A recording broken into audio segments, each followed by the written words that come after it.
I'll never forget. I saw Dr. Phil getting ready. He's getting his makeup done on the stage, and they literally had like a paint roller, you know, like you might paint a wall with, but a little smaller. And they were painting his head. No. Like his bald little head. I know. I was like, that's so this funny. is weird. What is happening over there?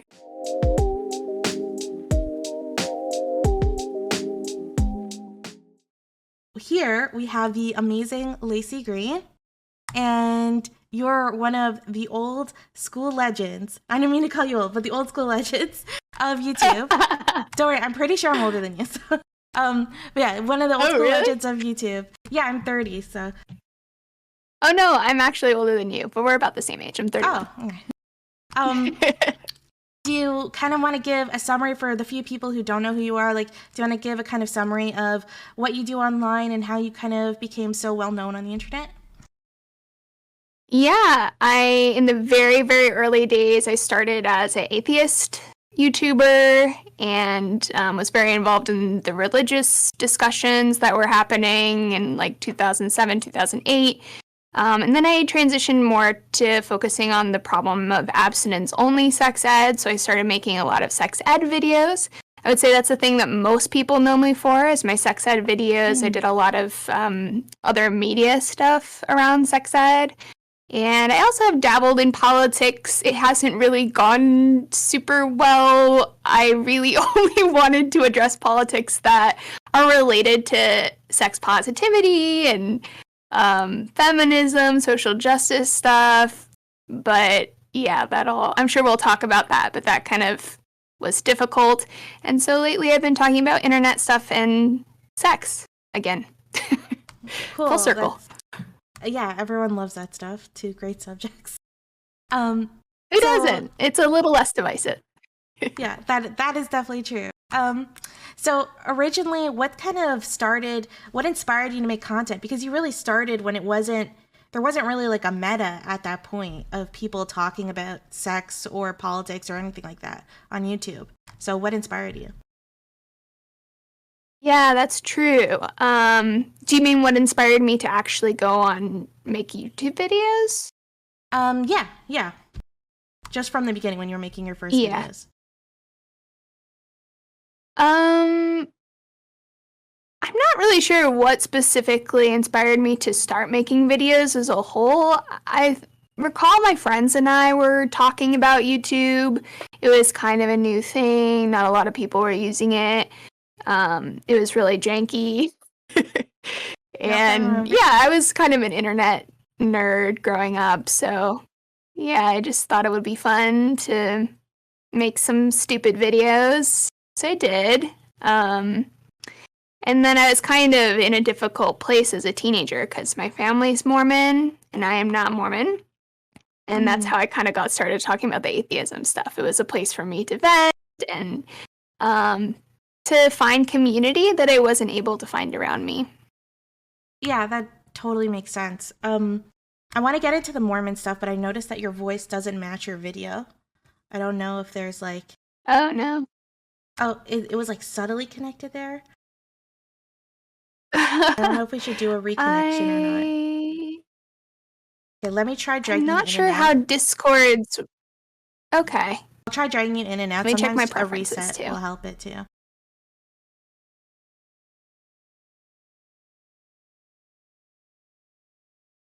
Okay, let's try it again. Hello? Hello. So you'll have Is that any better? I don't know. Yeah, you'll have to put on the camera again. Oh, of course. Cool. Okay. Let's hope it's better. It's okay. It's not a big deal if not. Sorry, I'm not as familiar with using Discord, so my settings might be off. I'm not sure. No, I'm sure it's Discord's fault, to be honest. I've been trying to find an alternative for doing these interviews, so yeah, if you have any suggestions, by all means. I'm not sure. I wanted to get into the Mormon thing because it's really interesting. I think that's probably why I connected so much initially to you, because I also had a pretty religious upbringing. I went to a very religious school, and I briefly lived as like an Orthodox Jew. I know there's definitely like some similarities with, the views of sex or lack thereof, and especially with education. So I learned so much from your videos, like especially like, and I think it was like 2021 or something. I forget, like when I first started seeing. When did you start your sex positive videos? Probably 2009. Yeah, so that makes sense. 2008. Yeah, so I must have been like 19 or 20, like when I first started watching them. Yeah, they were super. That's awesome. Yeah, they were super formative, and they were like, they were just really good because you always came off really non-judgmental, which was very unique for someone talking about this stuff. And that was super It's important if you're going to talk about sex, I think.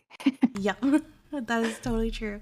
But yeah, so like, so tell me a bit about growing up Mormon. Like, what was particularly difficult for you? The main thing that I had an issues with were around sex and gender stuff. I imagine similar to Orthodox Jews, there's very strict gender roles. From the time I was maybe 9 or 10, the church was teaching girls that your spiritual destiny is to have a lot of babies and, be a servant to your husband. And that didn't sit well with me even as a child. And then there was, a lot of weirdness when I started going through puberty about sexuality. You're not allowed to masturbate. There was just a lot of shame. I didn't question that so much right at first. Excuse me. But as time went on, it occurred to me that the shame was kind of patriarchal in nature. It was very much like directed at girls specifically. It was very much about what you can and can't do with your body, who has ownership over your body. And the message was very clearly not you, but your husband or husband to be. And boys were never given this very strong condemnation. The boys around me, they were just like doing, Boy Scouts trips, and nobody cared, about what they were doing, if they were masturbating or whatever, although it is still very taboo and not allowed to masturbate as a boy. But the shaming was just so heavily directed at girls, and, it's very strict about what you can wear. Your sleeves have to be such, everything has to be very covered up. And that was another thing that I noticed never really affected the boys. They were never policing their clothing. And just even how you sit, like you're not allowed to sit any other way but having your legs crossed. I mean, it was just like this sort of micromanaging of every aspect of your body when you're a girl. And it was, at first it was really painful for me because I was like, how am I going to be able to do this? And then it occurred to me that this is kind of bullshit and I don't need to do this. Which led me down the path of questioning religion as a whole and God as a whole and what do I believe? What is my bigger view of the world? And that stuff came a little bit later. Was that hard for you to be like questioning those things? Like, I'm guessing that wasn't common in your community to do that, right? Yeah, it definitely wasn't common. It was alienating, and that's a big part of why I wanted to find friends on YouTube, because I didn't really have anyone in my real life. It was just all these really very sweet but very religiously indoctrinated people around me. And that tension between having people in my life, female mentors and friends who, were so loving and caring toward me and, really had a hand in raising me in a lot of ways because I spent so much time at church, just being, such a nurturing force in my life, but also this tension of, I can't believe people believe all this bullshit. It sort of makes you feel like an outcast. It does make you an outcast. And the internet is made for outcasts. So that all worked out. But it was certainly difficult as a teenager, as a young teenager. It felt like losing a part of myself in a way. Yeah, that sounds really, really tough. Especially like what was going on with your parents? Like, did your parents realize that you were questioning? Were you open with them? Like, I don't know how close you are with them. Yeah, I was pretty blunt with them. Oh no. I was like, I don't know, I think I must have been 14 or 15, and I was like, I don't think God exists. And that ignited a huge argument with my dad that lasted probably 10 years. Wow. We went back and forth, fought a lot. My dad is much more devout than my mom. Mhm. So he's always had a really hard time, I think, with accepting my atheism, and we went at it. But on the flip side, you know, my parents knew that I was making heathen videos in my bedroom. And they still tried to, like, you know, I remember when I turned 18, my dad bought me a new computer so that I could make videos. Which I always found kind of confusing. It was like he wanted to support me because he knew that I liked making videos. But he must have had some internal conflict about that. I don't know. Yeah. And it was a big gesture because my parents don't have a lot of money.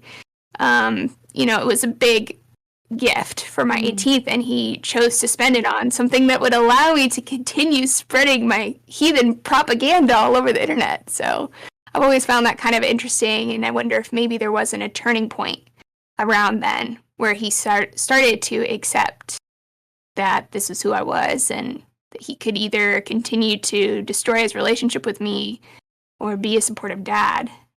And I think it did improve slowly but surely over the years after then. That's so good. So now you guys are doing much better? Yeah, now I'm pretty close with my parents, surprisingly. I never thought it would be like that, but it did get better over time. Yeah, no, that's totally crazy. Like, for me, it was the same. Like, very distant from my parents when I was younger. And in the last 5 years, it's just, yeah, we become, like, incredibly close. So, yeah. Great. It's amazing how parents can change. Like, people always get this idea that they'll never change. But, yeah, they continue growing, like, even as adults, right? So true, yeah. And we continue growing, too. You know, like, everyone is always growing. And so I think there's a time, it takes time to accept things that are painful about each other, maybe, especially family members, especially if you're a parent and you have really intense expectations of your kid, of who they're going to be, what they're going to believe. You know, I'm sure my dad had this image in his head of who I would be right now, probably have a few kids, you know, very devout in the church, very involved in the church community. I know in his heart, that's what he wanted for me because he believes that that is how I would be happiest. And so kind of accepting that my dad's rage wasn't from a place of hatred for me, but a place of pain about expectations that he had set, unrealistic expectations, accepting reality, accepting the personhood of your kids. When I was able to see all that stuff, I think it made me more empathetic toward him as well.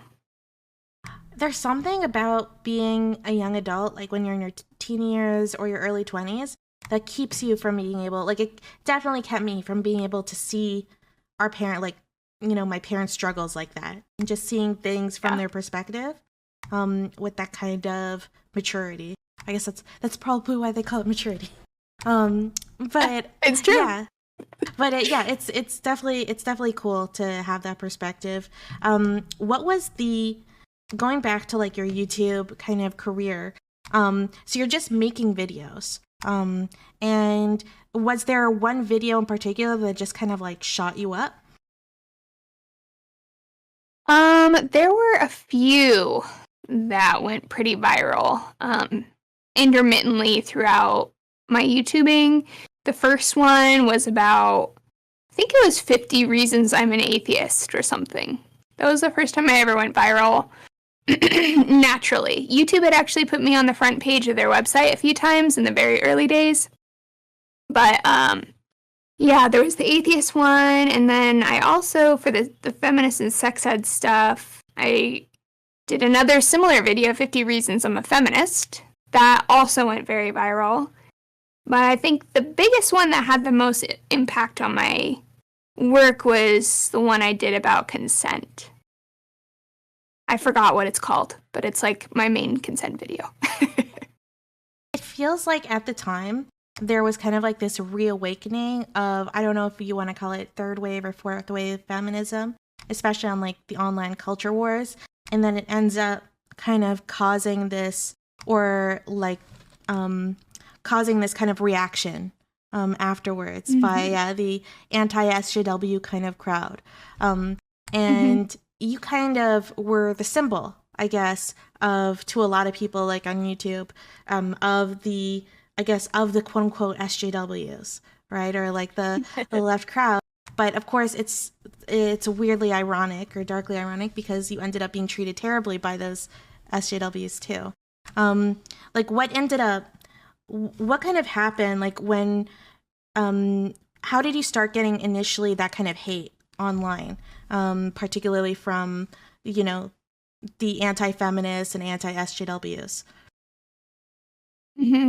I would actually go back a little further because the people who harassed me the most early on were actually feminists as well.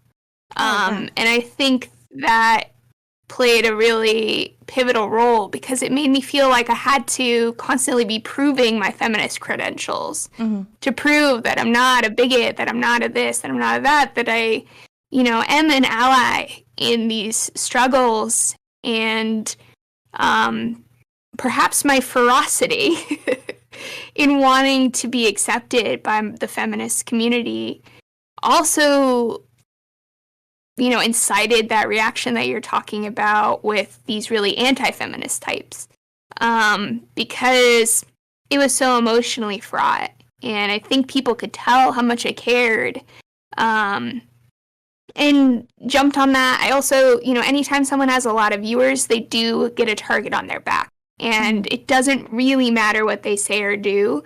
That person will probably be harassed and followed around the internet, especially if they're talking about politics, by people who disagree with them. So there was some element of that happening anyway.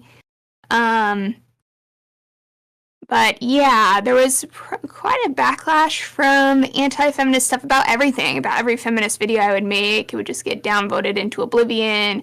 People would send me thousands of emails, you know, just calling me horrible names. And at the same time, you know, I've got these like really dogmatic feminists who are just like breathing down my throat, like waiting for me to step out of line. You know, it just felt very abusive, the whole thing.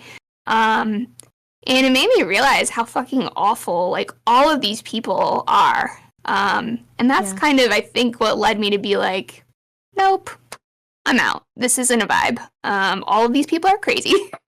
And I am just going to do my own thing. And I had to take a break from the internet to kind of figure out what I wanted to do. Do I love the internet? Do I hate the internet? Is it my retreat? Is it my hell? You know, I kind of struggled because I had been so online, like very online for so many years, and suddenly it was just so stressful. What was it like suddenly? What was it like suddenly just getting off the internet? Like when so much of your life has It was really nice. It was nice. It was really nice. Well, because it was so fucking crazy. Yeah. I needed a break. I mean, I missed a lot of what brought me to the internet in the first place. You know, community that understands and gets it, friends from near and far, cool opportunities to learn about other people's lives, you know, crossing paths with people I never would otherwise. And of course, there's all the creative stuff too. But I was pretty burnt out on that. I mean, I had made like 300 or 400 videos for my channel, and then I also made hundreds of videos for other channels as well. So I was pretty burnt out on the video making process. It was really the community that I missed. I felt very alone because a lot of my friends are online. But I also felt very peaceful and very quiet and very necessary. I needed some time to take to myself and, you know, sort through, you know, what do I want to happen here? Am I going to be a YouTuber? This is an industry now. do I want to keep doing that? Am I going to teach sex ed? You know, that's kind of my thing. And I feel like I've been able to make an impact there. There was a lot of questioning, I think, that I had to do. And I spent a lot of time with people in my life, real life friends. And I think have made closer real life friends than I ever had before because of that. But honestly, I think many of my online relationships were just as fulfilling. So, double-edged sword, I guess. Yeah, that's true. Like, I think the what I find really fascinating is, and for me, like, I started streaming about 4 months ago, give or take, and just learning how to be like a public figure is really crazy. Because there's like there's no guides online. If you like Google public figure, like how to do, big mistakes, all those things, like you can't, it's all about how to get to being a public figure. It's never about like how to keep it in a healthy way. And it's so challenging to navigate, like from dealing with, I don't know, online hate comments, or what I'm really struggling with right now is just knowing how to interact with other public figures. Like all the social nuances, and the etiquette and all of that kind of stuff. But so like, what for you? What was the hardest thing about? Because I think like you basically became a celebrity, right? So what you trust me, you became a celebrity because at the time, especially, I think like if you had said Laci Green to anyone, like anyone that was under the age of 35, they probably wouldn't have known who you were. So like, how did it must have been super weird just becoming that famous, especially when that's a totally new thing. Like YouTube fame at the time was very brand new. Yeah, it was very brand new. I feel a lot of the same things you're talking about. Not so much with etiquette and stuff, because I think there was less of it then.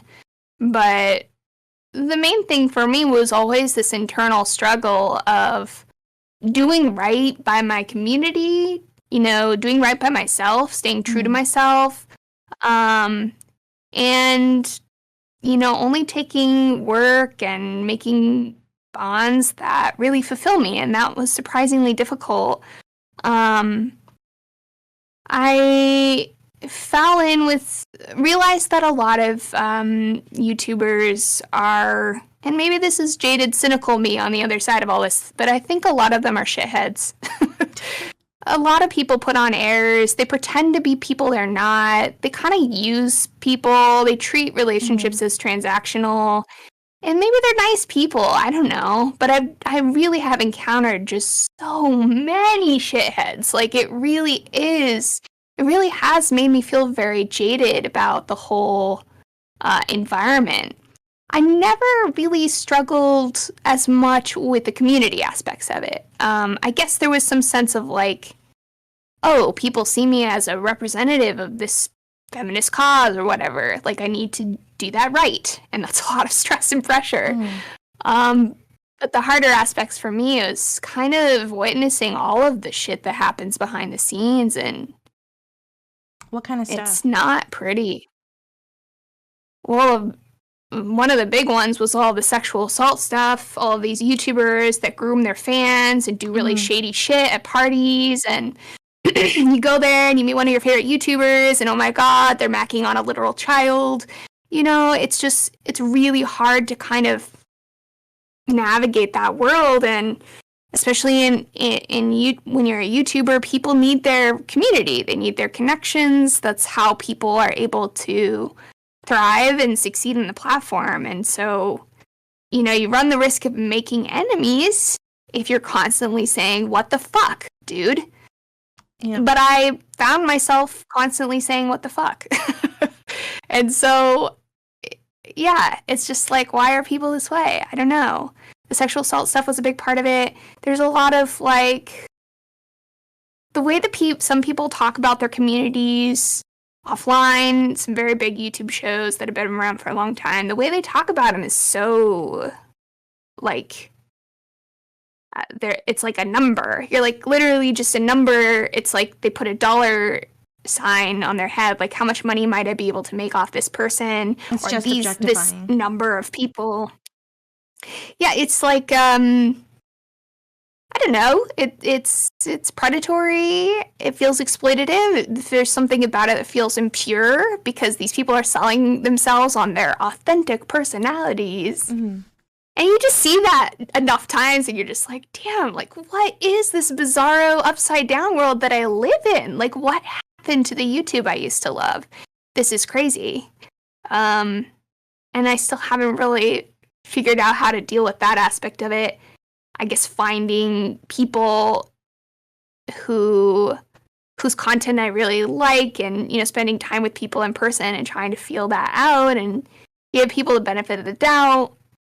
That's why Chris, you know, when I started dating Chris, he was like such an important person in my life because he is the real deal. You know, he is who he says he is. He does not think of this as like some kind of way for him to boast his own status and fame and wealth.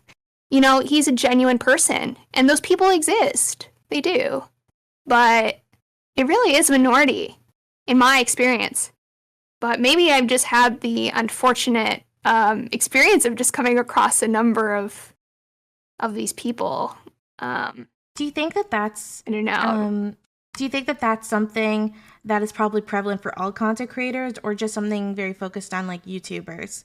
Because like from my experience, the majority of, I guess, because the majority of people I've met are Twitch streamers, because that's like my world. And the majority of them have been exactly the people they put on the outside, like behind closed doors. But there have been some exceptions, right? There was one person in particular that was, definitely not a nice person. But with YouTube, it's like, it's different because you're normally not live. I mean, especially at the time, no one was live streaming or anything. I don't think YouTube had the option. So you're really like creating something. So it's like, it's kind of easier to fake who you are and put on a face. That is a really excellent observation. Yeah, because now that I'm thinking about it, really a lot of the people that I really vibe with are streamers, actually. And maybe it's because you can get a better feel for who someone is in a stream. It's easy to edit yourself on YouTube. It's easy to be or say, you know, smile your way through stuff. I like that theory. Well, I wish I had an editor to edit me in real life, or just edit me live on stream, because it's amazing how when I watch like my YouTube videos that are edited, I'm like, wow, I'm so funny. And then like live on stream, I'm like, I don't get it. You're taking the highlight reel of who you are, right? So you can totally expected. I can imagine that people who only watch my YouTube videos, I definitely think they're not going to get a real impression. And when you're streaming, it's just, even if you do try to put on a face, it's really, really hard. Like, unless you're like a full sociopath or an excellent actor, and you could just, especially for streaming for long periods of time, it's really, really hard because you're just like completely faking something in real, it sounds really hard. So, wouldn't recommend it. Yeah, no, I think that makes perfect sense. It really does. Was there and probably the shorter it is, like TikTok and stuff, it's even easier to fake because then it's just literally a blip. I don't know. I like that theory. I need to think about it. Well, I noticed that you've gotten into streaming lately. Is that maybe something that attracted you to streaming? Which is an added benefit?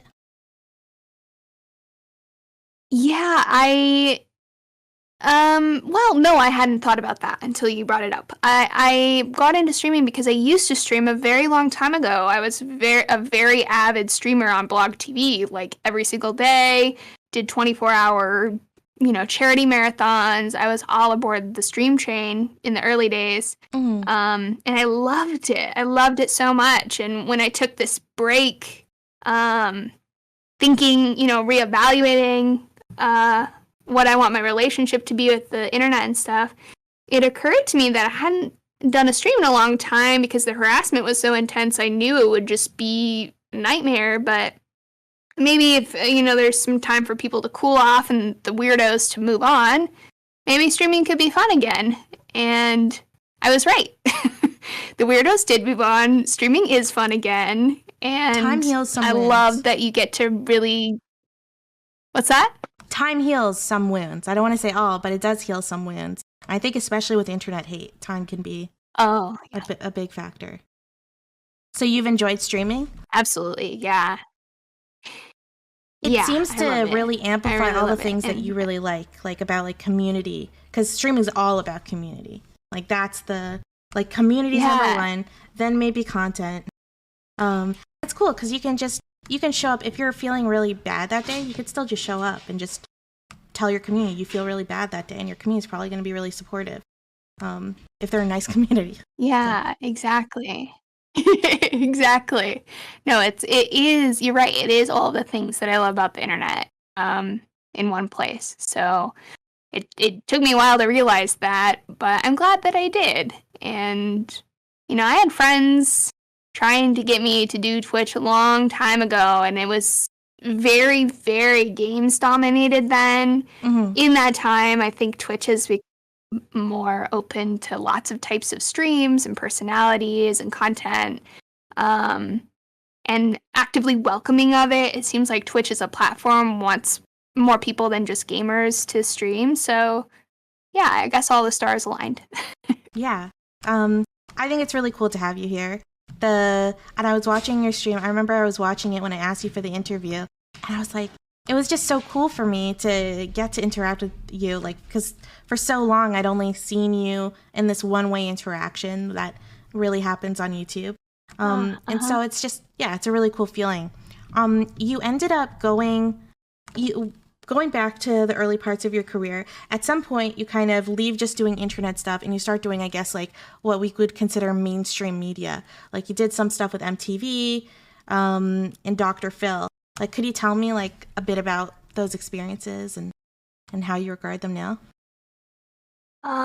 Yeah, I mean, I had just appeared on an episode of Dr. Phil. I would not necessarily put that in the mainstream media category. It was an episode about slut shaming, and they were like, let's get some feminist activists from the internet to come on. So yeah, you were the I rose and rallied with Trisha Paytas, of all people. Trisha Paytas, that's amazing. Yeah, it was like before she was really the powerhouse that she is now. But yeah, I worked with MTV, but my favorite actually was working with Discovery Channel. I look back on that project, D-News. We made like a science news show. It was so fun. I really, really loved that team. I miss them all the time. MTV was okay. It felt more corporate. And kind of isolating because I didn't really have a team. Like, I would just email with people, essentially, because the MTV team's in New York. And at the time, I was up in San Francisco. So, yeah, I was kind of more alone on that project. Didn't love it. I liked the team the people that I did get to see. They were wonderful, but it wasn't the project for me, and I ultimately ended up walking away from that one. I walked away from both of them. Why did you walk away from D News if you enjoyed it so much? MTV offered me a lot more money, and I was in debt. I was in some serious student loan debt. So it's like, I just gotta hustle.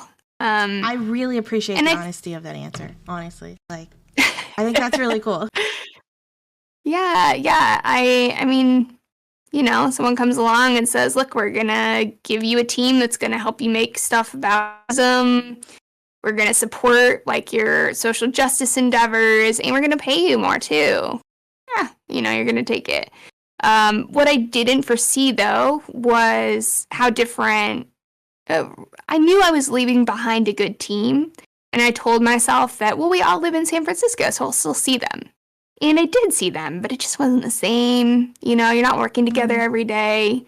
I underestimated how important who you work with is. And again, this is not to say my MTV team was awful. It's just that they were across the country. Mm-hmm. So it was hard to bond with them in the same ways. You know, you're not getting drinks after work and goofing around in an office all day. I underestimated how much joy that brings to the process. When you were on Dr. Phil, I feel like I have this vague memory of seeing the episode, but what was it like? Was that the first time you were meeting Trisha Paytas? Yeah, I mean, I didn't know Trisha was going to be there. I didn't even know who she was. Yeah, it was just an episode about slut shaming, and they wanted some women to talk about why it's not good, why it's so painful, why it's so harmful. Yeah, he invited us. What was it was Dr. weird. Phil I like? remember. Yeah, I didn't really talk to him, but I remembered they kind of cart you through these shows. Any of these shows is sort of like a conveyor belt. Mm-hmm. Like, oh, you're in the waiting room. Now you're in the makeup. Now you're in the waiting room. Okay, 3, 2, 1, get on stage. You know, it's very sanitized. But I'll never forget. I saw Dr. Phil getting ready. He's getting his makeup done on the stage, and they literally had like a paint roller. You know, like you might paint a wall with, but a little smaller. And they were painting his head. No. Like his bald little head.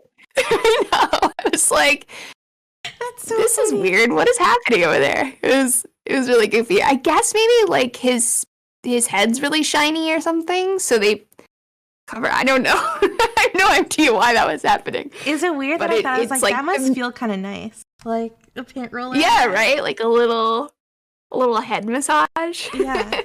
That sounds awesome. What was it like? Like, yeah, I guess, is it, I'm guessing that the show is much more fake than it puts on. Was that kind of weird for you? Like, I'm guessing you probably had a feeling that it would be the case, but was it still like surprising? No, it wasn't surprising. I knew it was going to be a shit show. I almost didn't go because I was like, Dr. Phil, really? Ugh. But I figured if it's an opportunity to maybe have a moment on national television to talk about slut shaming, then it's probably worth it, even though it's major cringe. So I did it anyway. And I was right. Yeah, major cringe. And probably good for the national conversation, though. So, what was Trisha Paytas like? Did you get a chance to talk to her? Really sweet. Yeah, we were in the waiting room together. She's really sweet. I have no quandaries.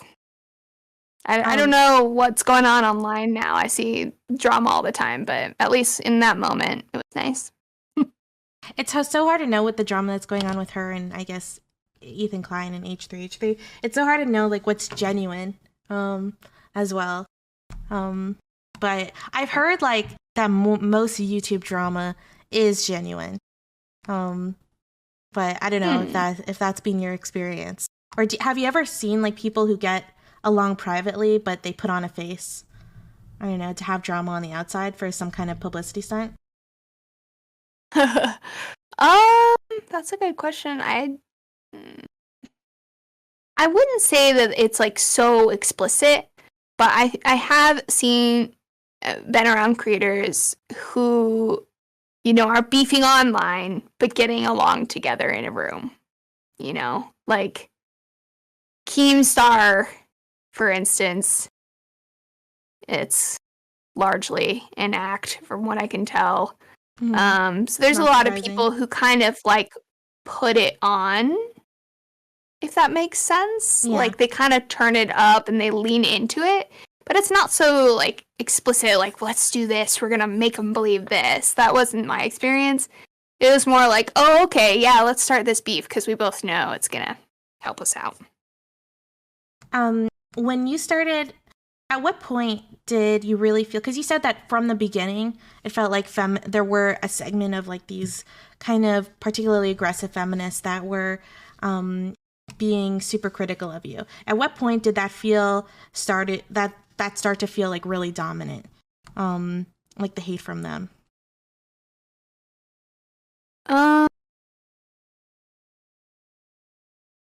No, I feel like that has always just kind of been a dull roar in the background. Mm-hmm. Whereas like the anti-feminist stuff, you know, just sort of came in a much more intense blip, right? Whereas the feminist stuff is just sort of like always in the background, people angry, mad, drama, you know, all this stuff. There wasn't like a moment where it came to the forefront. It's just kind of always been there. I remember that there was a moment when I think you were getting some like death threats, and I remember like you made some kind of Tumblr post, right? I don't know if you remember this. Yeah, you were like getting kind of like death threats. It probably all blurs together, because it really does, honestly. Yeah, like, it really does all blur together. Yeah, but there was particularly some criticism from like, I guess, some segments of like the trans community that felt like you were maybe, I think people were calling you a TERF, or they were saying you're transphobic, for some previous comments. Yeah, they've been calling me transphobic since the word TERF even existed. Oh, yeah.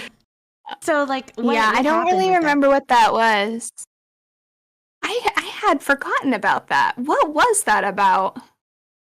That was the first time they got mad at me. They got mad at me again more recently.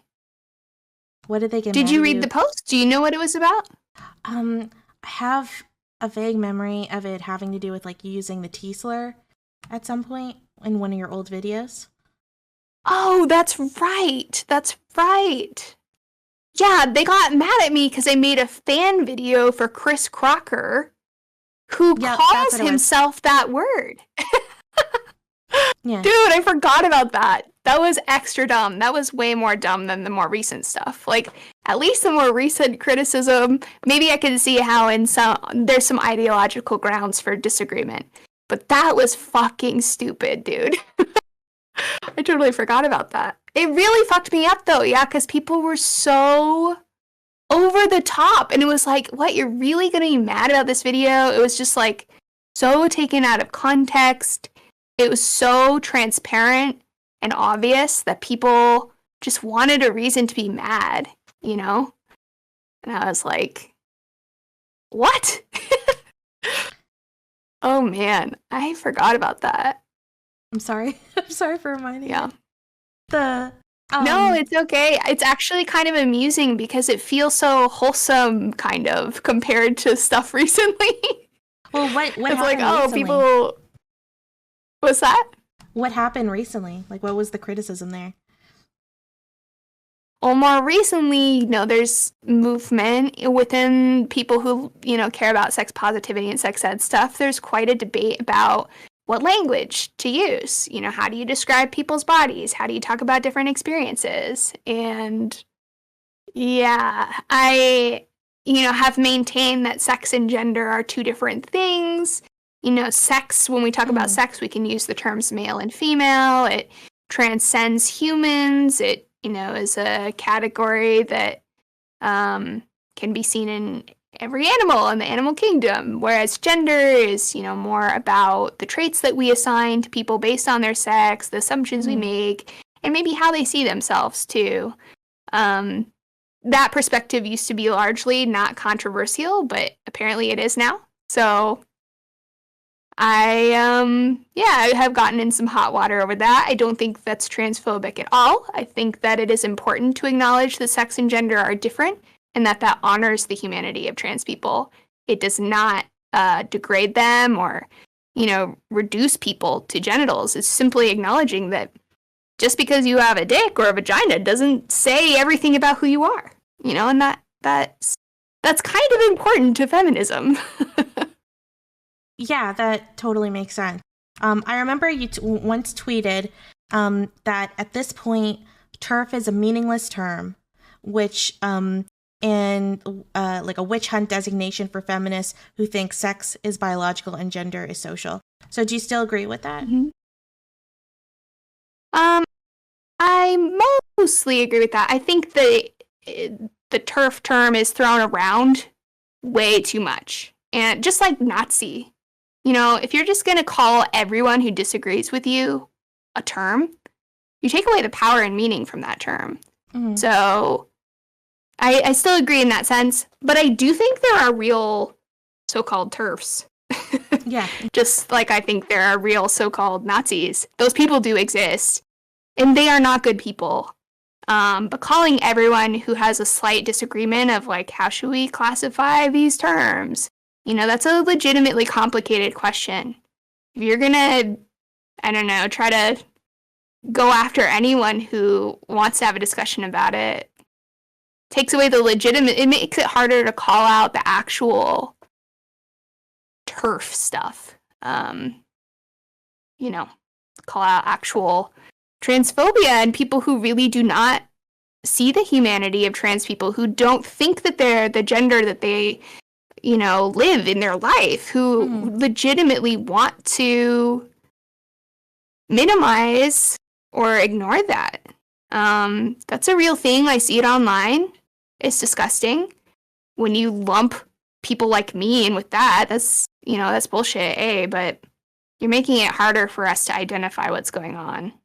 That's my take on all that. When I first started streaming, I was on a panel where they were discussing Jordan Peterson, and I tried to make, I was really bored with the topic, so I tried to kind of move the topic by bringing up that something that I thought it was funny that JP said something that kind of reminded me of an idea in radical feminism, and then I started to talk about the radical feminist theory on makeup. Right, which is that makeup isn't really a choice. I'm sure you know all of this. Yeah, makeup's not really a choice, and it's just something that the patriarchy trains us to enjoy. And I thought that was funny that JP was accidentally making that argument, right? But I said that, and I guess people in the room just heard radical feminists, and they're like, TERF, right? And I had nothing. I didn't even mention trans people, and then I got this reputation just from streaming in the beginning. And that I had to completely just work really hard to destroy, where people were just calling me TERF all the time. Oh, I heard she's that TERF streamer. Oh. And it was so crazy to me because I see men, say some of the most vile transphobic shit. I actually see men say TERF arguments more than I see women, right? Actual, just, talking about athletes and women's spaces and all that kind of stuff. And I never see them get called TERFs. It's they're just called slightly transphobic or something. But it's kind of strange. Do you think that there's a sexism element with the with the label? I'm not sure. I think there's definitely, I'm not sure about that specifically, but I do think that women are criticized for being outspoken more readily than men are. When men are outspoken about something, no one cares or bats an eye. But if you have a woman who's a little too mouthy, there is a group of people out there that gets pissed off about it. And while I would like to think those people are mostly traditional conservative types, they're not. It's across the political spectrum, and it's hard to, I think, say for sure when someone is getting upset because they just don't like that you're too confident or you're speaking your mind or you have your own thoughts and beliefs. Makes it hard. It's hard to identify when that's why. But the fact that it happens so often to women online and so much less often to the men that I've seen online, I could be wrong about this, but this is just my observation. I think there's something there.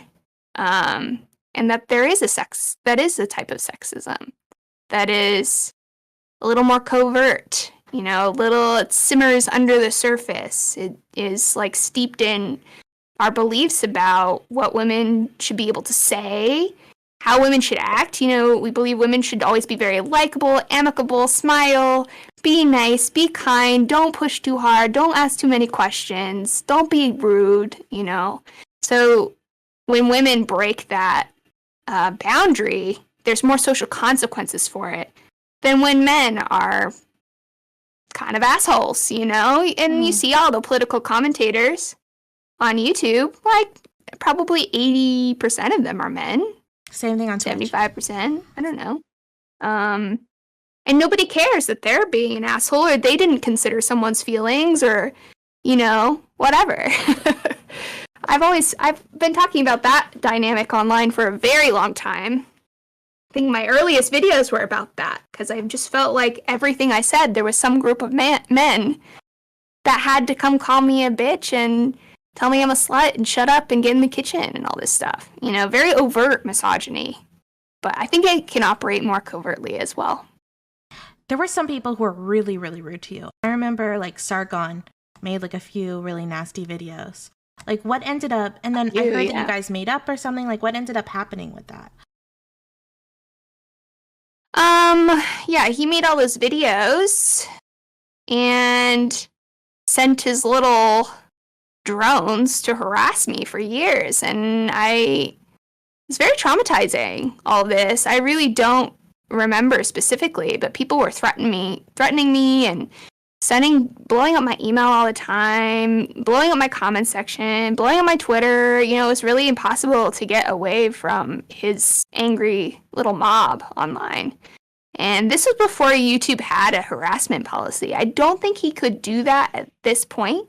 And I also don't think he would do that. I think that Sargon has grown up a bit, but he was definitely an absolute little fucker toward me when he was younger. And yeah, then one VidCon, I was with Chris and Blair White. We were going, I think it was for Blair's birthday. We were going to a bar or something, and I ran into him there, and he apologized to me. Just out of the blue? And well, kind of. I was really triggered when I saw him. You know, this weird little man who is constantly making your life hell on the internet, and then suddenly see him on the street corner. You know, what do you do? But he called me over and, you know, he gave me a big hug and he said, "I'm really sorry. You know, I never should have done that. I never should have treated you that way." You know, he made what felt like a genuine apology. And I was very overcome with emotion because that's really intense. He had made my life such a hell. And here he was, you know, trying to hug and whisper it away. Part of me wanted to kick him in the balls. But another part of me felt some closure, I guess. That maybe when I was through a screen, he didn't see my humanity, but now he could. Now that I was standing in front of him. And now that he had witnessed all of these feminist people giving me so much shit too, you know, I think he maybe started to realize that I wasn't the boogeyman that he had made me out to be in his head. But I also feel like maybe I was just a convenient symbol for him, a convenient person to target to build his YouTube channel on, you know, a convenient repository for all of his wrath about feminism. But I'm soft and non-confrontational. Usually I don't like to start shit online. A little more confrontational in person sometimes, but less online. And yeah, it was a mixture of emotions, and I was happy to just let it rest and let that be over. Am I friends with Sargon? No. Do I agree with Sargon? No. You know, am I going to go out of my way to make sure the world knows Sargon's a great person? No. Yeah. But I peace with that, you know, harassment that he had directed toward me. That doesn't seem like that would be a What else common can you thing. do? Like to happen behind the scenes in the YouTube sphere. for like one content creator to apologize to another? I don't know. People have apologized to me. He's certainly not the first. And it always makes me it's always, a little bit of a double-edged sword, because part of me is always happy to feel like, oh, so I'm not crazy, and that was kind of fucked up that you did that. Mm-hmm. Glad we're in agreement about that. But also you did that, and now you just stand here and you say you're sorry, and I've had to deal with the thousands of people in your army that you've sent toward me for years. And now, am I just supposed to feel like that? Like it's over? Never happened? It didn't matter? I wasn't hurt by it? There's a lot of complex feelings, I think, that come with an apology like that. And yeah, people have apologized to me, more than just Sargon. I can't speak for, the broader gender warring factions. I don't know how many apologies were exchanged in that. But people did apologize to me, mostly on the right. Pretty much no one on the left. That surprise. That says a lot, right? That's kind of strange. That no one on the left. Yeah, that no one on the left has apologized to you. It's really strange because, it's like, I guess like whenever I guess historically like remember and I think of the left, because I'm always going to think of things from a historical perspective. It's always my bias. But the left is always kind of like the big heart, right? Whether it was like the left in the 19th century that was very Christian and all about, getting kids off of the street and out of orphanages, and to like the left in the 60s that is like very hippie, anti-war. And it's very strange where I could see like how I guess the cancel culture that started to form in, the last 10 years it's like, in some ways it's like abandoned some of those kind of like old principles in return for being like more militant. Oh yeah, definitely. I definitely agree with that. Does that explain why the people I knew who had harassed me on the left side of things never apologized? I'm not sure. If I had to theorize, if you'll entertain me for a moment, I think part of the dynamic there is that on the left, there is sort of this growing idea that it's okay to treat people poorly if they belong to any privileged groups. Mm-hmm. If you're a man, if you're white, if you're straight, able-bodied, although that doesn't really happen as often. It really is the big three, right? It's the straight white man. If you belong to those groups, well, I don't have to be that nice to you because you're privileged and the world is great for you, and it's such a misunderstanding. You don't have the same problems I do. Yeah. It's such a misunderstanding. That shit makes me so mad because it's such a misunderstanding of the academic idea of like privilege, right? It doesn't, obviously like it doesn't mean that someone is automatically more privileged than someone else. It just means that, they're like they just don't have discrimination based on their race, but maybe they have something else, right? You don't know if someone was assaulted in their past, if someone grew up in poverty. Like there's so many factors of like, you don't know if someone's literally trans and they're just in the closet, right? Someone could be appearing as like a straight white male and, that they might be totally in the closet and dealing with so much internal struggles and stuff. Like there's just so much. And I really get frustrated with how uncharitable, people can be, especially with online figures, because they just treat everyone like they're just objects. And it's very, very annoying. Is that like, I'm guessing that some of those things were some of the major factors that led you to your quote unquote red pill moment. Though, do you think it was a red pill moment? Well, that was just a very well branded video title, I guess, because it got a ton of attention. But if you've watched the video, it's not what the video is about. Yeah, you didn't really get red pill. It's about a willingness to ask questions and be a critical thinker and to expand your mind beyond your own politics, to really consider the perspectives of other people. and to ask ourselves, could I be wrong? That's what that video was about, you know? So I've always felt that way. I don't think there was like a turning point for me where suddenly I felt like, oh, I need to question things. The real turning point was I felt strong enough to face these people who were bullying me for so long and to say, fuck you. If I want to ask questions and I want to think outside the box, I'm going to do that. And you're not going to shame me for it. Or if you want to shame me for it, it's not going to, you know, take up a ton of space in my mind anymore. And I really resolved myself to give that voice in my head, to turn down the volume on that voice in my head. And it took a long time. That's not just something you resolve to do, like, I'm just not going to care what people think. It was for me a process of really considering, okay, who are these people? Why do I care? What are they saying? What does that say about me? Is that true about me? What do I think about me? You know, there's a lot of questions that have to be grappled with and reflected on before you can really say, I'm going to set that loud voice in my mind aside now. I'm ready to do that. So for me, when I think about that period, that's what I think of. I think I'm not going to let these people bully me into constantly walking on eggshells anymore. I know who I am, and it's not what they're saying. So screw them.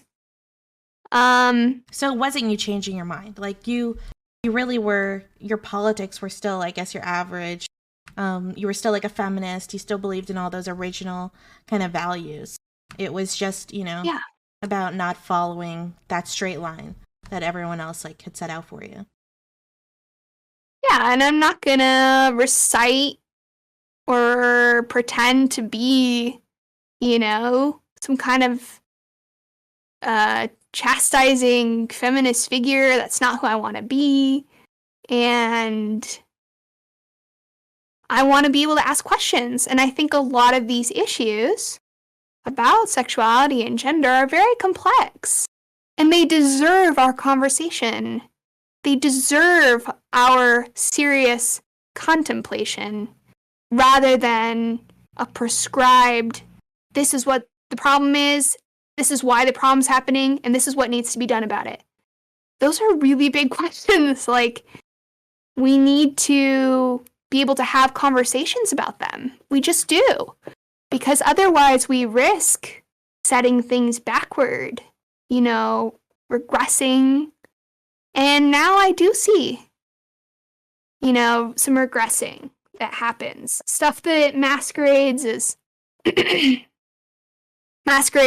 progressive, and I don't know if it always is, you know? I totally agree with you there. There's this thing that I've noticed, particularly in the last 6 months, where I see like people, particularly like dudes, like that are kind of framing, they call themselves feminists and they call themselves like progressives and super left, like maybe they're also socialists or something. But if you actually really listen to their arguments, they're the same arguments I've heard from MRAs in the early 2010s. And they're just getting away with saying like a lot of things like that when in, like, yeah, it just seems like such an obvious lie, and it's very frustrating how much they're getting away with that stuff. Can I ask an example? There was someone, I was on like this panel with someone, and all he could talk about, it was a while back, but he's pretty popular on Twitter, but all he could talk about was the huge amount of false sexual reports, like on men, right? And that it's like a feminist issue, right? Because feminism cares about men. And that was like the argument. And everyone in the room was actually nodding and agreeing. And it was like a left echo chamber. Like everyone there was supposedly a leftist, very progressive, all of that stuff. And no one was noticing. They're like, no, this is, and I was like, wait, this is an MRA argument, like just going on and on about how common these reports are, because they're obviously very rare. So frustrating. Context of the conversation, was he trying to? The context was talking about. It's hard for me to see how that could ever pass as feminist. The context was talking about like male issues from a liberal perspective, or like from like a lefty perspective. But and he said that was one of the prime issues that men faced was false sexual assault accusations. And I mean, my instinct tells me that's not true. Well, if the data's any indication, it's not true. I'd be open to convincing otherwise if there was a shred of evidence, but there are a lot of issues facing men that are much more pressing. What do you I'm think? not saying it doesn't happen, it does, but yeah. What do you think are one of like the biggest issues facing men right now? Well, I'm not sure. I'd have to reflect on that. But I think certainly mental health is a big one. I think there's a downward economic situation that we're in too, is another big one that makes it hard for people to have upward mobility, financial security.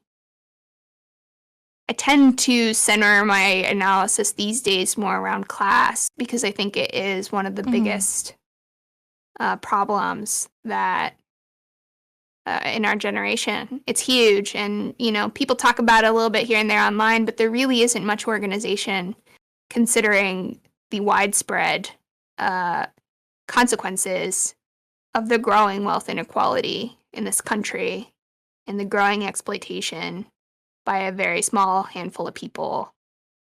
So most of the pressing issues for men and women, or non-binary anybody, it's about class. That's actually what limits us the most, I would say, in our lives. Obviously, there's horrific bigotry and such that does happen, but I think on a mass scale, you have this sort of permanent underclass growing, and not enough people are talking about it. What if someone responded to you and they said, like, oh, well, Laci, that's just class reductionist. It's oversimplification. I'd say, show me the evidence that that's not one of the biggest issues facing the average American right now. I mean, I'm a woman. Do I deal with sexism? Yes. We've been talking about a bunch of it. Does that affect my life? Yes. But materially, it affects me emotionally, right? But materially, the biggest threat is paying rent. Can I afford to even have a kid? If I want to have a kid, can I even afford it? Mm-hmm. Can I afford to go to school? If I have to take out a bunch of loans, I'm thinking about going into sex therapy. I'm thinking, oh my God, it's going to cost me 6 figures to go to school to become a therapist. Why is it so expensive? Am I going to be making debt payments for the rest of my life? Those things have a very serious effect on my quality of life and my ability to get basic needs met. So I would say to that person, it's not that I think it's only class that matters. It's just that I think that is a hugely significant issue that only gets maybe 10% of the conversation, while identity is the other 90%. And maybe it should be more split, 50-50. I'd be open to negotiation on what that split should be. But it certainly should be more than it is right now.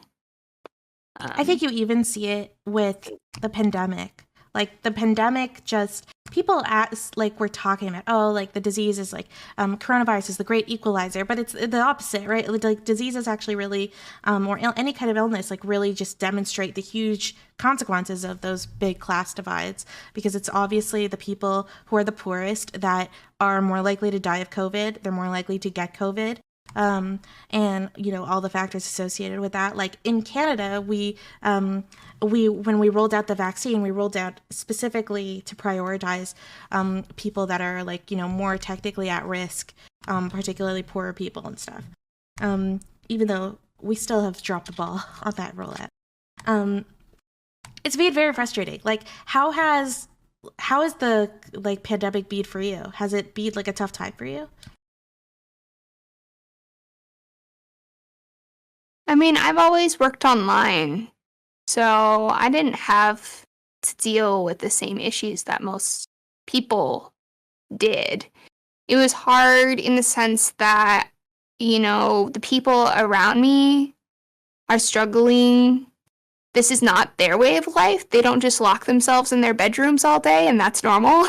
like it Yeah. is for me. It's like So it wasn't a normal for huge me change. too. I mean, I didn't see my friends as much and stuff. And, there's the stress of living through a pandemic and worrying about my parents' health and people around me, their health, of course. But I think it was harder for other people who don't live their lives in a digital world. And yeah, your point about class and COVID, like exactly, you know. Does that mean we can't talk about, with COVID, is men more likely to be infected and to be seriously ill from it? Does that not matter? Of course it matters. I didn't even It's know just that we have to look at all of these things and understand the big picture and not be so myopic. I remember like when COVID, I'm a hypochondriac, so I was taking COVID seriously like the moment I heard about it in China. But I take every little disease I hear about seriously. And no one bats an eye, like, because everyone in my life is used to me raving about it. But I remember, like, I think it was, I don't know, there was, at some point, people were taking it really seriously, and Sam Harris did, like, this big, like, he has a podcast. He did a podcast, and it was called The Old Culture Wars Are Done. Where like he had just found out about how severe COVID was. The world had kind of just, or at least particularly the United States, had just found out how severe it was. And everyone was starting to go into lockdown. They're locking down borders and stuff. And he was like, wow, it seems like everything that we were talking about before is in the past, because now we've got this huge world disaster on our hands. And these old culture wars that we were obsessed with, like, now it's going to completely change the perspective. Now everything's going to be like regarded. There's not going to be an old left and right dynamic of what we were used to. There's now going to be like, how do we handle COVID? How do we not handle COVID? And that's where people are going to divide in their lines. And that's what I thought too. And I remember it was like that for like a few months, but then soon after people just got used to COVID, and then the culture wars just came back. Yeah, I mean, I'd say that was a little ham-fisted to declare the culture wars are over. You're a historian. The culture wars have been raging for many years. It's not a new thing. The internet, maybe turned it up a notch, but there's been serious culture wars in the United States for a long time. It's not going to go away because of a pandemic. Is there something cool for you to be able to look back and be like, wow, like, I participated in those culture wars? Absolutely not.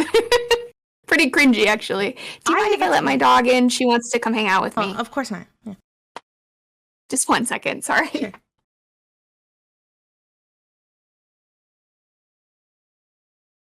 Tis 97, I'm sorry that you contracted an illness. I'm just reading about that now.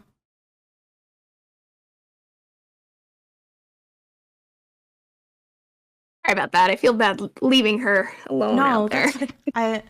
I have a dog myself. I love them, so it's all good. They're the best. So do you think it's cringy that you participate in the culture wars? You're not even like a little bit proud of being a part of the conversation? I guess it depends on how you're defining culture war. The term culture war to me summons images of people fighting about shit that doesn't really matter. It's just kind of contrived drama about identity politics and stuff. So in that sense, no. But, if we're going to call, like, I guess some of the broader conversations about feminism and the internet, culture wars, which it is, I guess. Then yeah, I guess it's less cringy, kind of interesting. But that term summons a different thing in my mind. Does that make sense?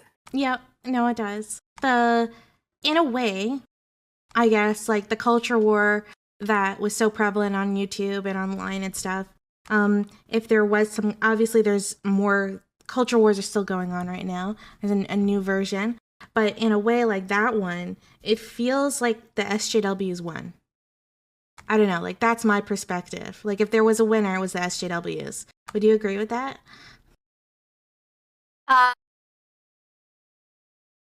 It's an interesting question.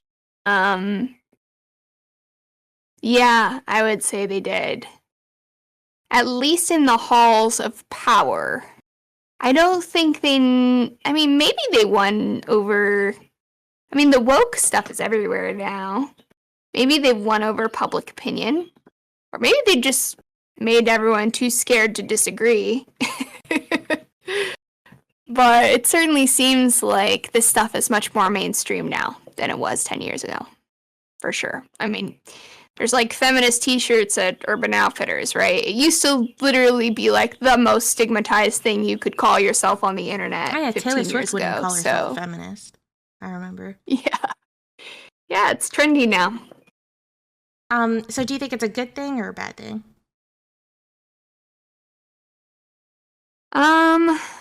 It's like most things in life, it's never all this or all that. There's upsides to it. I think having that conversation about bodies and sexuality and sexual shame, those types of things, making it to young adults, consent, all these things. I think those are very important, and I would say that is a very positive thing. The excesses are less positive. I think it can be divisive and reductive, dogmatic. Those things have come with the territory, and those are unfortunate. I think that those things can be pushed back against so that we can have more of all the good things, like let's talk about consent and letting people have their own sexual or gender identity and not having it, be the end of the goddamn world. Without all of the dogma and the name calling and the trauma, inflicting trauma on people, for stupid reasons. I don't think that's a required part of the culture war. I feel like you were in a really, really public relationship with Chris Reagan, right? Like everyone was talking about it. I think Chris told me that you guys were in the New York Times. There's like a New York Times article about it. It was like that. Yeah, there was. And he told me it was kind of like a really traumatic, not dating you wasn't traumatic, but it being so like such a public thing. He said that it was like pretty traumatic. Would you say it was the same for you? I think it was less for me because I had already gone through so much bullshit. Mm-hmm. Like, you and I have really only scraped the surface of the shit that people did in that period of my life. So you get thicker skin. And for me, of course, there was this element of like, what the fuck? You think you could tell me who to date or what? You think, this is so patriarchal. And that was what was so funny about it, was like all of a sudden, all the same feminist camp that's like social justice was also like, we're going to tell women who they can and can't date and what they can and can't think and what they can and can't say and what they can and can't do. And it's like, oh, feminism. Aha, I see. So that was kind of funny. It was a bit of a lull. I think it did affect Chris. Chris kind of blamed himself for the way that some people treated me. I don't think that it's Chris's fault at all. He's just, I don't know why he blames himself for that. Maybe it's because he doesn't really see the context of all of the internet wars that were happening before he came into my life. So there's that. It wasn't that traumatic for me. It was more funny. It was kind of annoying, but it certainly brought us closer together. Because we had, it sort of felt like us against the world sometimes when you have all these people who are making such a huge deal out of it. What's that? Yeah, it's very romantic. It was romantic. Yeah, it was. And I think that we got a lot closer, a lot faster than we would have otherwise. And he's really one of my best friends. Like, he and I have seen some shit together, and I think he'll always be a really special person to me because he helped me through a lot of that stuff. And he helped me deal with a lot of the stuff that was going on before he came around, too, because, his outlook is just so... It's funny. He, deals with things with humor. And that was really healing for me, because he really helped me laugh about a lot of the things that had hurt me. And yeah, I think that that's a really special gift to have. That's such a nice way to put it. Like, you putting it like that. Yeah, because humor is such a healing thing. I grew up as a Jewish person, for example. A huge part of Jewish culture, right, or I guess Ashkenazi Jewish culture or something is, is self-deprecating humor and making jokes about our past and all of this kind of stuff. And yeah, it's just a very common way for people to deal with shit in the past. And yeah, and it can be really healing. But obviously there's tons of consequences.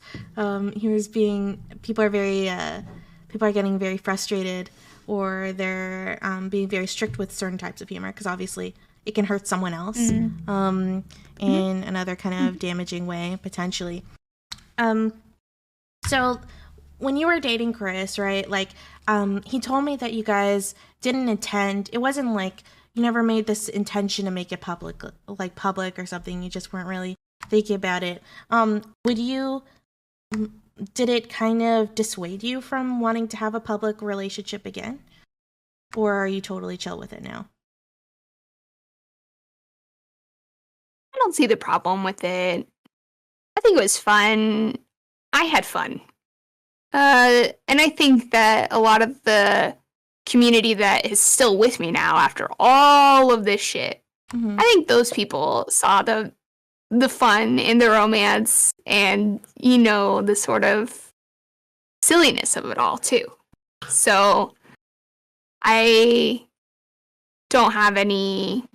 I certainly don't look at public relationships as like, oh my God, I don't think I can ever do that again. The same way as, like, I look at making videos about feminism, for instance. Like, oh my God, I don't think I can ever do that again. I really do feel that way about all that stuff, because it was such a long-lasting and painful experience. But with Chris, it was funny. We were laughing the whole time, and I don't care what people say. I really don't. You want to be mad at who I'm dating? Wow, you're a loser. Get a life, man. You shouldn't care about the happiness of some random person on the other side of the world. Who does that? But you were prepared, and you were prepared to deal with this because of all the previous hate you'd kind of gotten. What was some of the worst stuff? If you're comfortable saying, some of the what? What was some of the worst stuff that happened when you were going through tons of internet hate and backlash?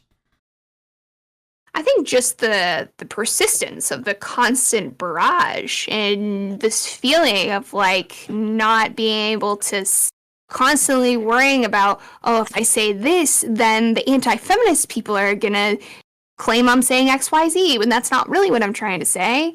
And if I say this, well, then these feminist people are going to accuse me of being a bigot and a horrible person, and that's not what I mean, and that's not what I'm trying to convey. I don't agree with that, So there's this sort of, because there's so many people policing your speech, you sort of internalize slowly over time. You start to self-censor, push it down, feel like you have to constantly be walking on eggshells, feel like you can't express who you are, what you think, what you feel.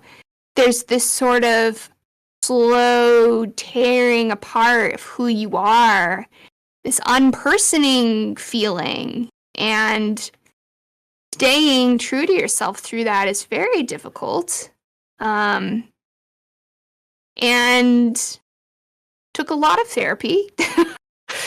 And I think, that the effects of that were probably the hardest thing of all. Just sort of feeling like it's okay to even speak, in a sense. To speak candidly. Does that make sense? Yeah, honestly, it's really striking a chord with me that you're saying that, because I feel like I've been going through those struggles, in the as I'm learning how to be a public figure, because you definitely get, especially there's so many incentive structures, financially, fame, other people, like other fellow content creators, and wanting to not make enemies. There's so many things like that, and struggling to balance all of those things with also still keeping your integrity and still like keeping who you are is so hard. Like, it's so hard. Yeah. So what would it is hard. I think you have to know who you are. Mhm. Go into your content, your work, your passion, having a very clear idea of this is who I am. This is what I believe. This is what I do not believe. Mhm. I am a good person because of XYZ. I will modify my beliefs and, I'm an open-minded person. You just have to know who you are. And, you're in your 30s now too, so it's a little easier for us. Mhm. And by the way, if you ever want to have a private chat, I'm here for you because I know how hard I would it is. appreciate that. That's actually really sweet of you to say. I mean it. But I also think for us, it's a little easier. Maybe. I could be wrong. But I think it's easier now, being older, than it is when you're 20 or when you're 15. I see these kids online and I'm just like, God, sucks to be them. Yeah. For all the shit that happened, at least I wasn't 15 on the internet now, because it's a brave new world out there. You were still young, though, when all this stuff was going on, right? Must have been like 20 or something. I was. No, I started when I was 16 or 17, but Oh, wow. Yeah. the internet wasn't as big. Mm-hmm. And the politics weren't as intense. The cancel culture stuff wasn't really there, It was easier. So I'm guessing that you think cancel culture is a thing. Because some people be debating. They say that it's not really a thing. Yeah, I did a video about it. It's definitely a thing. Well, I think like one of the arguments that people say that like people don't really get canceled, like they leave. I think like even David Dobrik, he just came back and everything. Mm-hmm. But what was your What they mean is rich people don't get canceled. Mm-hmm. But yeah, it's like, but people who, taking someone's livelihood, right, is if you're in, anything other than that super upper class bracket is obviously really detrimental. Yeah. It's that class stuff again, right? Mm-hmm. The ever pervasive effects of class. But yeah, I think the cancel culture argument, the cancel culture doesn't exist argument, at least that one, is really classist and really neglects to consider the experiences of the average Joe who isn't making $3 million a month on YouTube or whatever the fuck David Dobrik's making, These people are extremely wealthy. They are 1%ers. Of course, the rules don't apply to them. They have all the power that is money. And when you like, especially now, like, medium to large YouTubers are not making what they used to make, to my understanding, ever since like, I think you guys call it like adpocalypse or something. I don't know if you were really affected by that. Yeah, I've heard some other YouTubers really complain about that time. And yeah. I've like been kind of shocked by, like, I guess even people that I thought were like super famous, like they're not earning as much as I would expect, like from YouTube as a consequence of that. So they don't have money for like security or to live in like this safe, locked out safe house or whatever that, tons of streamers live in now. And that kind of thing. And it sucks. Yeah, absolutely. People assume that, exactly what you said, they assume that medium and large size YouTubers are making more than they often are. I think in April 2020, you had an interview on your podcast with Ariel Scarcella, right? Yep. So like, how did you think the interview went? Like, I don't know if you remember too much because it was still a while back now. Oh, no, I remember it because I went on a little break from my podcast. About to start back up again next week. But cool. Yeah, it was great. Ariel's a pretty good friend of mine, so it was kind of an interview, but felt more like a conversation just because, we can talk about shit. And I don't agree with her politics, but she's gone pretty right-wing lately, from my understanding. She what? She's gone pretty right-wing lately, from my understanding. Yeah, I think she's pretty conservative. There are things we agree on, but largely I think we disagree, and that's fine. I don't need to agree with her on politics, because I like her as a person. She and I have hung out in person many times. I would consider her like closer to an IRL friend almost than an internet friend. But yeah, I love her. She just doesn't give a fuck. She has a big personality. She's not apologetic. She is comfortable with her sexuality and who she is. And, politics aside, I think there are many things that I see in her that I aspire to. And she's always been a good friend to me. She's always there if I need an ear. That's actually really nice to hear. She's gotten she's one of those people that gets called a TERF a lot. Yeah. If you when you were kind of initially, when you were making friends, I was trying to think, how do I word this question? But initially, when you were making friends with other content creators, and navigating that, because you said that you didn't really struggle as much as I seem to be struggling with it. But did you ever feel like you got kind of betrayed by any of them publicly? When someone Oh yeah.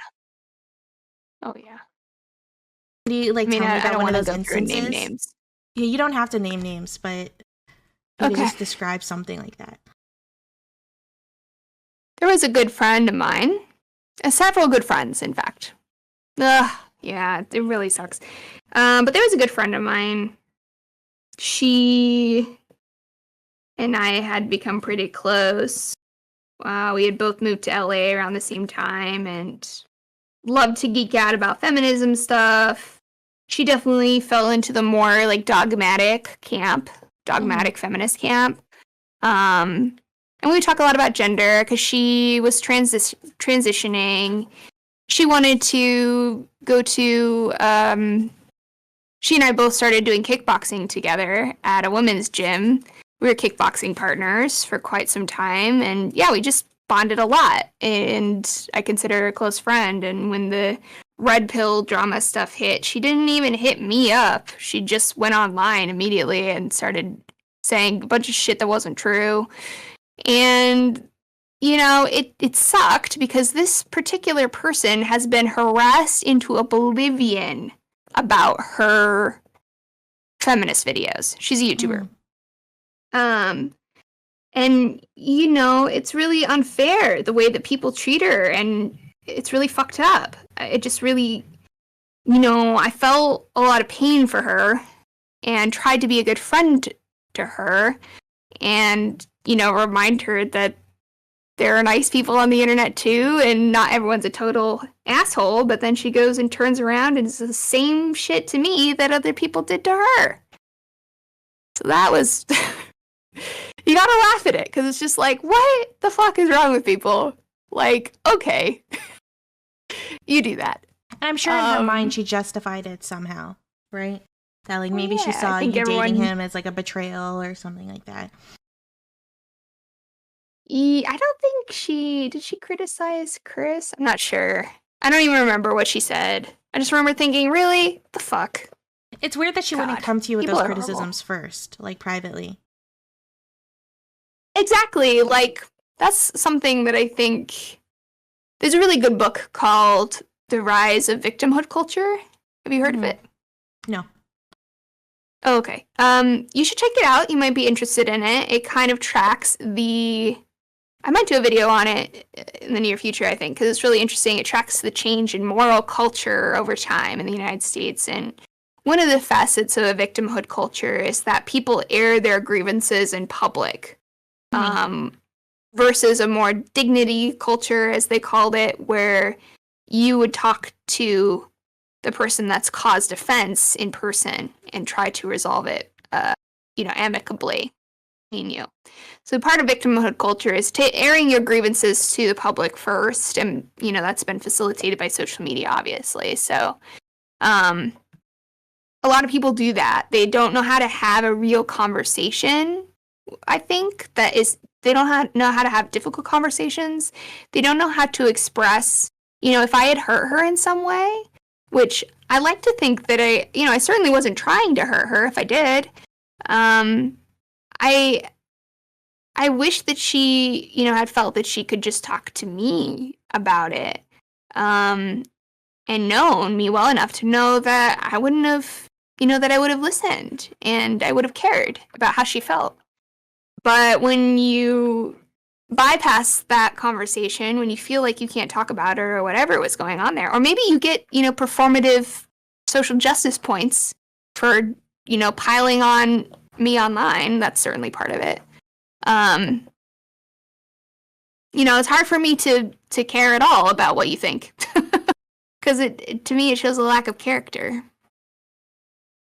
It seems like the motivation for stuff like that, like I'm already preparing for something like that to happen to me potentially, where I've been told that, like, other content creators, they, at the end of the day, they're here to make money. Like, this is a job, and this is a job for, like, a lot of people. So just, like, be skeptical. Like, just, like, be skeptical, because if someone needs to throw you under the bus for their job, they're going to. They will. That is really good advice, yeah. Sadly, it is really good advice. On the other hand, I feel like you can also go too far, where, you just assume there's no point in talking to anyone. And I definitely had some people who I know who have gone like that. Like, I think I talked to Kraut, and Kraut still, like, he's very mistrustful of, like, any other content creator.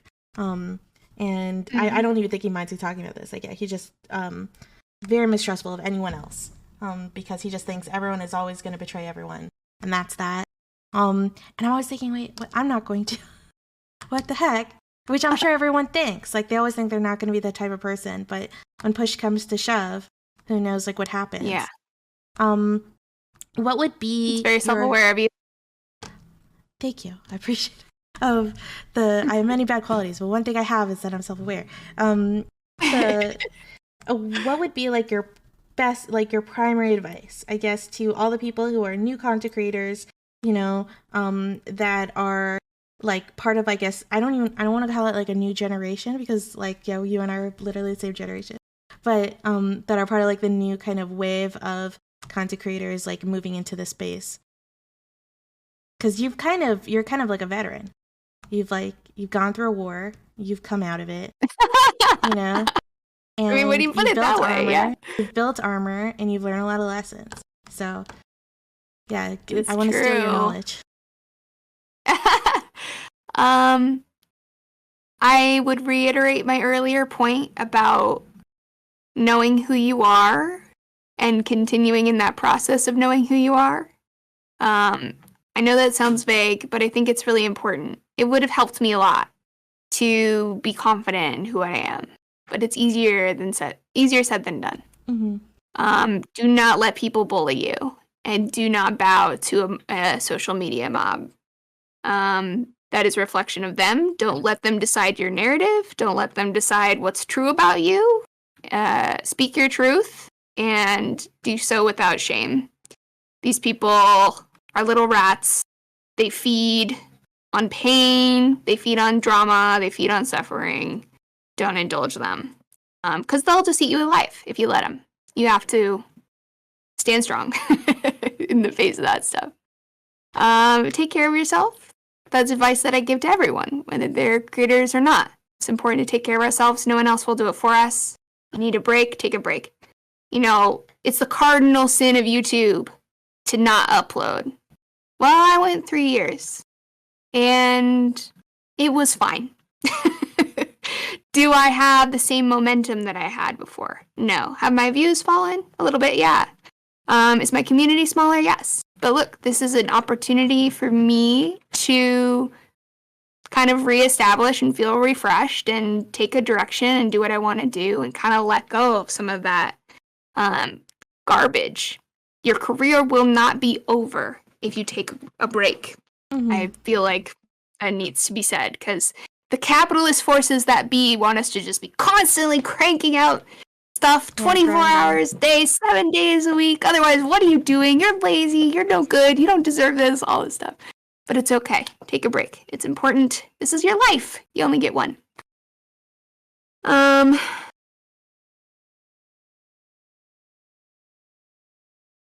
Those are the most important ones that had the biggest influence on me. Oh, have friends. Have people that you do trust. Sorry, everyone. I know we're all here because we're friendless. Try to make friends. Try to make friends that are people that you trust. Yes, you could be betrayed. There's nothing that you can do to know if someone will betray you, to prevent someone from betraying you if that opportunity arises. But I think going into it being like, yes, this could happen and I'll survive it. It's not going to be the end of the world. I think having that mentality toward it is better than I'm going to close myself off to the world and I'm never going to trust anyone or really never have any real relationships online. Just be realistic about what can happen, set your expectations accordingly, and be open, because there are good people online. They're out there and they're looking for other good people. We just have to find each other. And if everybody's all closed off and suspicious and hurt and, grieving, we can't thrive that way, I don't think. It's actually really great. All this easier said than done. I remember when I was watching your stream, the time when I asked you for the interview, you were talking about your regrets, like over time, and you seem to have a lot of regrets. But what is something like that you were really proud of? If you look back at your entire YouTube career. I'm really proud of educating pretty much my whole peer cohort of women, of giving them permission to learn about their bodies. Mm-hmm. I have done some math, and I'm pretty sure that I reached a significant portion of women in their 20s with my YouTube videos, just based on the analytics and stuff in the United States. So, even if it was like 1 in 4, 1 in 5, maybe, I can't remember, but I feel really proud of that. I feel like for me, it was such a gift to realize that my body is not my enemy, that my pleasure is not my enemy, that love and sex are beautiful and feel wonderful and can be a source of joy and not a source of fear and anxiety in life. And knowing that there are some people who at least have the opportunity to hear that message makes me really happy. That's about the best that I could hope for with a YouTube channel about female sexuality, It's kind of cool because I'm one of those women, right? So yeah, it definitely, your videos helped a lot, and it's kind of a huge point for me in my career that I got to meet someone like you that I've admired for such a long time. So this has been incredibly cool, and yeah, I really appreciate you agreeing to do this interview. Do you kind of want to talk a bit about the content that you're doing right now and your Twitch stream and all that? Sure, yeah. Well, thank you for having me, by the way, Eris. This was wonderful, and I knew when I watched your other interviews that it would be nice. I hope it hasn't been overly morbid. Yeah, of course, I subscribe to your stuff. Yeah, I hope it wasn't overly morbid, guys, but this has been part of my journey, and I'm hoping that going forward, it's, there are better days ahead, and meeting people like yourself is a part of that journey. I am doing Twitch now, indeed. So that's a thing. I'm trying to upload videos more often. I have one coming out either today or tomorrow. And I do a podcast too, which is more sort of brave conversations, heretical conversations about things that are more difficult. So if you need community around that stuff, you have one here, obviously. I think I focus more, you seem to focus more on the history stuff, maybe politics. Mine is more focused on, I guess, sex and gender and internet mental health things. I talk about similar sex sometimes. stuff. I think our content's similar. I talk about sex sometimes, You what? but I talk about sex sometimes, but I'm like, I joke with my stream, but it's kind of true. Like, I'm very like sexually repressed. So, so whenever I talk about sex, it's kind of like from very analytical, like historical perspective. But yeah, still, that's something. I appreciate you coming here, and it's been so insanely cool. What's your podcast called again? Oh, it's called Indirect Message. Indirect Message. Cool. Just want to make yours. Yeah. Is that Olivia? The puppy's going crazy. Oh, can we see the puppy? Yeah. We're huge dog fans in my stream. She's hopping around. No, she doesn't want me to grab her. She's like, ah! She's like in zooming mode. What kind of dog is she? She's a miniature poodle. Aw. Poodles are really good dogs. Yeah, they are. She's so sweet. Cool. Well, Laci, thank you so much for coming. It's been so cool. I hope I will totally take you up on that offer. So thanks. Please do. Please do. You have my contact. Yeah, and I added you on Discord too. I'm active on here. Oh, awesome! I don't use it super much, but I'll probably use it more now that I'm streaming because it's where a lot of stream communities seem to hang. Yeah. Yep. All right. Thanks so much. Cool. See ya. All right. Bye. I should have asked her about cartoon rights. God damn it. Guys, I fucked up. I didn't ask her about the most important civil rights issue of our current day.